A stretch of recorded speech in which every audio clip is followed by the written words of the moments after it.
नमस्कार। चलिए आज एक बहुत ही दिलचस्प विश्लेषण को समझते हैं जो ये दावा करता है कि भारत की विदेश नीति में एक बड़ा बल्कि एक विनाशकारी बदलाव आया है। हम सोर्स में दिए गए तर्कों और सबूतों को एक एक करके देखेंगे। तो इस पूरे तर्क की शुरुआत होती है एक बहुत ही जबरदस्त तुलना से, आतंकवादी हमलों पर अमेरिका के बदलते हुए रवैये से। देखिए, एक तरफ 2008 के मुंबई हमले हुए तो उस वक्त प्रेसिडेंट ओबामा ने साफ साफ कहा था कि भारत को अपनी आत्मरक्षा का अधिकार है, मतलब सीधा सीधा समर्थन। और वहीं दूसरी तरफ हाल के हमले के बाद प्रेसिडेंट ट्रंप का बयान आया, मैं भारत के भी करीब हूं और पाकिस्तान के भी, मतलब एक सोचा समझा न्यूट्रल स्टैंड। अब देखिए, सिर्फ ये एक तुलना ही अपने आप में एक बहुत बड़ा सवाल खड़ा कर देती है ना, कि क्या भारत की विदेश नीति की दिशा वाकई बदल गई है। सोर्स का जो मेन पॉइंट है वो ये है कि ये जो बदलाव है ये भारत की दशकों पुरानी पॉलिसी से एक बहुत बड़ा भटकाव है। तो चलिए देखते हैं कि इस दावे के सपोर्ट में क्या क्या सबूत दिए गए हैं। इसका एक बहुत बड़ा एग्जाम्पल दिया गया है कश्मीर मुद्दे पर अमेरिकी राष्ट्रपति का बयान। डोनाल्ड ट्रंप का यह कहना कि वो मध्यस्थता करने को तैयार हैं। सोर्स के मुताबिक एक ऐसी घटना थी जो पहले कभी नहीं हुई थी। अब ये बात इतनी बड़ी क्यों है? क्योंकि ये भारत के 50 साल से भी ज्यादा पुरानी तय की हुई लाइन से बिल्कुल अलग है। याद कीजिए, 1971 की लड़ाई के बाद प्रधानमंत्री इंदिरा गांधी ने साफ कर दिया था कि कश्मीर किसी बाहरी बहस का मुद्दा नहीं है।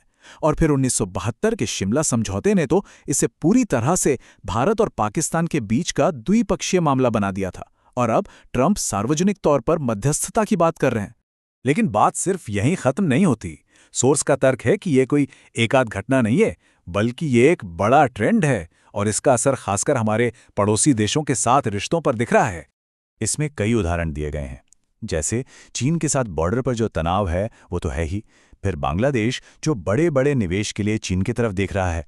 नेपाल के नए प्रधानमंत्री ने भारत आने की परंपरा तोड़कर पहले चीन का दौरा किया, और मालदीव और श्रीलंका में भी चीन का प्रभाव बढ़ता दिख रहा है। सोर्स का कहना है कि ये सब भारत के घटते प्रभाव की निशानियां हैं। पड़ोसियों के अलावा अंतर्राष्ट्रीय मंचों पर भी भारत के घटते प्रभाव की बात कही गई है। मिसाल के तौर पर IMF का मामला देखिए। वहां भारत के ग्रुप का वोटिंग शेयर है 3.05%, जो पाकिस्तान को मिलने वाले अरबों डॉलर के लोन को रोक नहीं पाया, जबकि भारत इसके सख्त खिलाफ था। तो सवाल उठता है कि अगर ये सब हो रहा है तो सोर्स के मुताबिक इसकी जड़ क्या है, इसके पीछे के कारण क्या बताए गए हैं। चलिए समझते हैं। पहला कारण तो बहुत ही दिलचस्प है। कहा जा रहा है कि डिप्लोमेसी का स्टाइल ही बदल गया है। पहले यह शतरंज के खेल की तरह था, चुपचाप सोच समझकर बंद दरवाजों के पीछे खेला जाता था। और अब यह क्रिकेट जैसा हो गया है, मतलब आक्रामक दिखाने के लिए, जिसका असल मकसद अपने देश के लोगों को इम्प्रेस करना है। दूसरा बड़ा कारण बताया गया है हमारी अपनी घरेलू राजनीति को।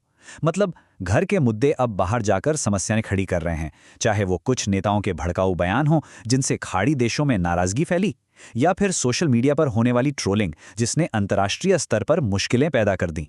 और इसका सबसे बड़ा सबूत तब देखने को मिला जब सरकार को ही अपनी पार्टी के कुछ लोगों को सार्वजनिक तौर पर फ्रिंज एलिमेंट्स या असामाजिक तत्व कहना पड़ गया, ताकि कतर और ईरान जैसे देशों के साथ जो डिप्लोमेटिक संकट खड़ा हो गया था उसे संभाला जा सके। और फिर आता है तीसरा कारण, जो है क्रोनी कैपिटलिज्म का आरोप। यह सवाल ये उठाया जा रहा है कि इन सब कूटनीतिक दौरों से असल में फायदा किसका हो रहा है। दावा यह किया जा रहा है कि यह फायदा पूरे देश को होने के बजाय किसी एक खास कॉर्पोरेट ग्रुप को ज्यादा हो रहा है। तो अब कारणों के बाद हम इस विश्लेषण के आखिरी हिस्से पर आते हैं, जहां प्रधानमंत्री के लिए आगे का रास्ता दिखाते हुए 4 ठोस सुझाव दिए गए हैं। तो ये 4 कदम क्या हैं? पहला, ये पक्का किया जाए कि विदेश नीति देश के हित में हो, न कि सिर्फ कुछ कॉर्पोरेट सहयोगियों के। दूसरा, देश के अंदर ऐसी बातों पर लगाम लगाई जाए जो बाहर हमारे रिश्ते खराब करती हैं। तीसरा, विदेश नीति को घरेलू चुनावों का हथियार ना बनाया जाए। और चौथा, सिर्फ नारों से आगे बढ़कर देश को वाकई में आत्मनिर्भर बनाया जाए। तो कुल मिलाके इस पूरे विश्लेषण का जो निचोड़ है, जो सेंट्रल आइडिया है, वो ये है कि घर में चल रही राजनीति और उसकी मजबूरियों की वजह से दुनिया के मंच पर भारत की विदेश नीति का असर कमजोर पड़ रहा है। और आखिर में ये पूरा विश्लेषण हमें एक बहुत ही बुनियादी और अहम सवाल के साथ छोड़ जाता है। क्या किसी भी देश के लिए अपनी विदेश नीति को अपनी घरेलू राजनीति से पूरी तरह अलग रखना मुमकिन भी है?